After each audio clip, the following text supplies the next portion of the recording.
Hi, I'm Lena. For most of my life, I thought my mom's strictness was normal, just her way of making sure I turned out right. My sister Vanessa never seemed to get the same treatment, though. She was the golden child, and well, I was just trying to survive.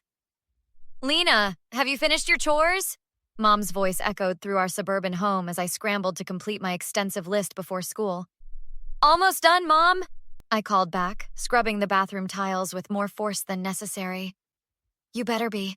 Vanessa's graduation is in 3 weeks, and I need this house spotless for the family dinner afterward. I nodded, though she couldn't see me. At 17, I'd learned that responding verbally only invited more criticism. My best friend Zoe noticed the dark circles under my eyes at school that day. You look exhausted. What's she making you do now? Zoe asked, her voice dropping to a whisper as we sat in the cafeteria. The usual, plus extra cleaning for Vanessa's big day, I sighed, picking at my lunch. Mom's invited half the neighborhood to celebrate her perfect daughter's perfect accomplishment. Zoe rolled her eyes. And let me guess, you're playing house servant while the princess gets pampered? Pretty much. But I got offered that interview at the bookstore tomorrow. It's during school hours, but Mr. Peterson said he'd write me an excuse note. That's awesome! Your mom's okay with it? I looked down at my tray. I haven't exactly told her yet. Lena, you know how she gets when you don't... I know. But this job could be my ticket out. I'll just slip away for the interview and be back before anyone notices. That evening, my Uncle Dave stopped by unexpectedly. I overheard him talking to Mom in the kitchen. You're too hard on the girl, Margaret, he said, his gruff voice carrying through the thin walls. Don't tell me how to raise my daughter, Mom snapped back. She needs discipline. Not everyone can be naturally gifted like Vanessa. That's not discipline, that's what, Dave? Please enlighten me with your vast parenting expertise from 0 children of your own. I crept closer to listen. I'm just saying, locking her in her room last month because she got a BA was extreme. She mentioned it when I called her last week. She what? Mom's voice turned dangerously quiet. She's airing family business to you behind my back? Margaret, no. This conversation is over. You can see yourself out. The next day, I went to my interview. I got the job, but returned home to find Mom waiting, her face a mask of cold fury. Where were you? She demanded. Your school called. You weren't in 5th period. I can explain. Sit down. For the next hour, Mom lectured me about responsibility and family loyalty. When Vanessa came home, she lingered in the doorway. What's going on? She asked tentatively. Your sister decided her priorities lie elsewhere, Mom said. She couldn't bother attending school today. I had a job interview, I finally managed. I got it, by the way. A job? Mom laughed, but there was no humor in it. You think you need a job when you can barely maintain your grades? Absolutely not. Mom, I'm 17. I need to start. What you need is to show some respect for this family. Vanessa's graduation is the priority right now. 3 weeks later, on the day of Vanessa's graduation, I woke with a 102-degree fever. I could barely stand without dizziness overwhelming me. Mom, I croaked from my bedroom doorway. I think I'm really sick. She barely glanced at me. Take some medicine and get dressed. We're leaving in an hour. I don't think I can. This is Vanessa's day. You will not ruin it. I tried. I really did. But halfway through getting ready, I passed out in the bathroom. When I came to, everyone had left without me. I crawled back to bed, relieved to rest my burning body. When they returned home that evening, I heard Mom's footsteps pounding up the stairs. My bedroom door flew open. How dare you, she whispered, yanking me up by my arm. How dare you embarrass me like this? Mom, I was sick. Downstairs. Now. She dragged me to the basement door, shoved me inside, and locked it behind me. Maybe some time alone will help you think about your priorities. What I didn't know then was that some time would stretch into days, and that this time, she'd finally gone too far. The basement was cold, damp, and dark, except for a small window that let in a sliver of light.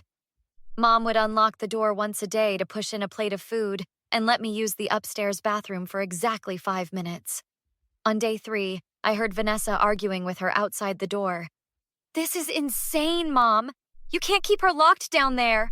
Vanessa's voice was shrill with panic. "She deliberately missed your graduation to spite me. Actions have consequences. She was sick. I saw her that morning. She could barely stand up. Always making excuses for her. This is why she never learns. If you don't let her out, I'm calling Uncle Dave." There was a sharp crack, the unmistakable sound of a slap. "You will do no such thing," Mom hissed. "This is family business." On day 5, during my bathroom break, I managed to grab my phone from my bedroom. Back in the basement, I texted Zoe everything. An hour later, I heard urgent knocking at our front door. "Mrs. Mercer? I'm Officer Reyes. We received a concerned call about your daughter, Lena." "My daughter is fine. She's being disciplined." "Ma'am, we need to verify that. This is private property. You can't just— We have reason to believe a minor may be in danger. If you don't allow us entry, we'll need to obtain a warrant." Heavy footsteps approached the basement door. When it opened, Officer Reyes stood there with another officer and my mom. "Lena?" Officer Reyes knelt beside me. "Are you okay?" "She's fine," Mom interjected. "Tell them, Lena." The look in her eyes promised severe consequences if I didn't comply. "I've been locked down here for 5 days," I said, my voice barely a whisper. "Because I was too sick to attend my sister's graduation." Mom's face contorted with rage. "You ungrateful little— Ma'am, please step back," the second officer said firmly. After being examined by paramedics, I sat in Zoe's living room with her parents, Uncle Dave, and a social worker named Miss Torres. "This wasn't the first time," I admitted, clutching a mug of tea with trembling hands. Uncle Dave's face darkened. "I knew something wasn't right, but I never thought Margaret would go this far." "Why didn't you say anything sooner, honey?" Zoe's mom asked gently. I thought it was normal, that I deserved it." Miss Torres leaned forward. "Lena, what your mother did is abuse, plain and simple. You have options here." "What kind of options?" I asked. "We can file a police report. There's enough evidence for charges of child endangerment and false imprisonment." "She'd go to jail?" The thought made my stomach twist, despite everything. "Possibly, but more importantly, you'd be protected. You could request a restraining order." "Where would I live? I don't want to go into foster care." Uncle Dave cleared his throat. "You could stay with me. I've been thinking about it since I left your house that day." "What about Vanessa?" I asked. "She tried to help me." "She's 18, legally an adult," Miss Torres explained. "She could choose to stay or leave." Later that evening, Vanessa arrived at Zoe's house, her face tear-streaked. "I'm so sorry," she sobbed, hugging me tightly. "I should have done something sooner." "You tried," I reminded her. "Not hard enough. I was always too scared to stand up to her." "What happened after they took me?" She went ballistic, smashed half the dishes in the kitchen, then locked herself in her room. "I packed some of your clothes." She handed me a duffel bag. "I want to testify about everything I've seen her do to you." I looked around at these people, my real support system, and for the first time, felt the stirring of something powerful. Justice. 2 weeks later, I sat across from Mom in a family court mediation room. Uncle Dave was beside me, along with our lawyer, Miss Patel. Mom had her own attorney, a nervous-looking man who kept adjusting his tie. "Let's be reasonable here," Mom began, her voice syrupy sweet. "This has all been blown wildly out of proportion." "Has it?" I asked quietly. "Darling, you know I only want what's best for you. I've always pushed you because I see your potential. Is that what you call locking me in a basement for a week? Pushing me to reach my potential?" Mom's eyes narrowed slightly, but her smile remained fixed. "I was trying to teach you about family loyalty. Perhaps my methods were unorthodox." "Unorthodox?" I repeated, my voice rising. "You left me in a cold basement with inadequate food and water because I was too sick to attend a ceremony." "You weren't sick. You were being dramatic as usual." Miss Patel intervened.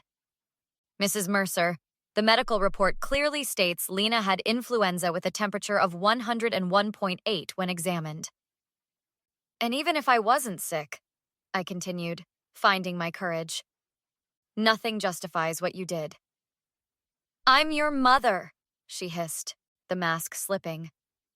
Everything I've done has been for your own good. Like the time you locked me in my room for 3 days for getting a B? Or when you accidentally broke my wrist when I was 12? Mom's attorney shifted uncomfortably. That was an accident, Mom insisted. Was it? Because I distinctly remember you saying, maybe now you'll learn to listen the first time. You're twisting my words, making me sound like some kind of monster. Your actions have done that all by themselves. Mom's face changed, her eyes filling with tears. Lena, please. I know I've made mistakes. I'm sorry if I've hurt you. We can work through this. Go to family therapy. I miss you so much. For a moment, her performance almost worked. I almost felt sorry for her. Then I remembered the dark basement, the cold floor, the hunger. No, I said firmly. I don't accept your apology because it isn't genuine. You're only sorry you got caught. How dare you? Mom slammed her hand on the table. After everything I've sacrificed for you, this is how you repay me? There it is, I said quietly. The real you? You think you can just walk away from this family? Where would you be without me? Safe, I answered simply. I'd be safe. Mom lunged across the table, grabbing my collar. You ungrateful little... Security officers pulled her back as she continued shouting threats. You'll regret this. No one will ever love you like I do. You're nothing without me. Nothing. As they escorted her out, I turned to Uncle Dave, my hands shaking but my voice steady. I want to press charges. All of them. 6 months later, I sat in the courtroom as the judge delivered the verdict. Mom had been found guilty of child endangerment, false imprisonment, and assault. The evidence had been overwhelming. Medical records, witness testimonies from Vanessa and Uncle Dave, and my own detailed accounts. The defendant is sentenced to 18 months in prison with mandatory counseling, the judge announced. Additionally, a permanent restraining order will be issued. Mom stared straight ahead, her face expressionless. Only the slight tremor in her hands betrayed any emotion. Outside the courthouse, reporters gathered, but Miss Patel deftly guided us away from the cameras. How are you feeling? Zoe asked as we walked to Uncle Dave's car. Relieved, sad, vindicated, all of it at once, I admitted. That's normal, Miss Torres assured me. She'd stayed involved in my case, becoming something of a mentor. Healing isn't linear. At Uncle Dave's house, my house now, we gathered in the kitchen. Vanessa had moved in too, transferring to a local college to stay close. I got another letter from her today, Vanessa said hesitantly. She wants us to visit. What are you going to do? I asked. I don't know. Part of me wants to understand why she was the way she was. I nodded. That's your journey, but I won't be joining you. You don't ever want to reconcile? Vanessa's voice held no judgment, just curiosity. Some things can't be fixed, Van. Some betrayals cut too deep. Uncle Dave set down mugs of hot chocolate. Whatever you both decide, I'm here for you. We all are, Zoe added. Later that evening, my phone rang with an unknown number. Against my better judgment, I answered. Lena, it's me. Mom's voice sent a chill through me. How did you get this number? I demanded. The restraining order. I just want to talk, please. I'm getting help now. I understand what I did wrong. It's too late for that. It's never too late for family, she insisted. I've changed. When I get out, we can start over. Be a real mother and daughter. For a brief moment, I wondered what that might be like, having a normal mom. But the fantasy dissolved as quickly as it formed. No, I said firmly. We can't. Lena, please. Goodbye, Mom. Don't call me again. I hung up and blocked the number, then went out to the porch where Uncle Dave was sitting. Everything okay? He asked. It will be. I settled into the chair beside him. For the first time in my life, I get to decide what happens next. And what do you want to happen next? I smiled, watching the sunset paint the sky in brilliant oranges and pinks. I'm starting college in the fall, psychology. Maybe someday I can help other kids like me. You're already helping, you know. Your testimony in court, your willingness to speak up. That takes courage. I couldn't have done it without all of you.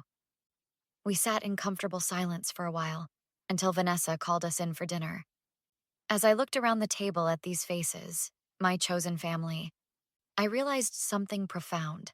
Sometimes the most powerful revenge isn't about making someone else suffer, but about ensuring they can never hurt you again. Do you ever wonder how many others are suffering in silence, just waiting for someone to notice? If my story resonated with you, please share it with someone who might need to hear they're not alone. Sometimes a single conversation can change everything.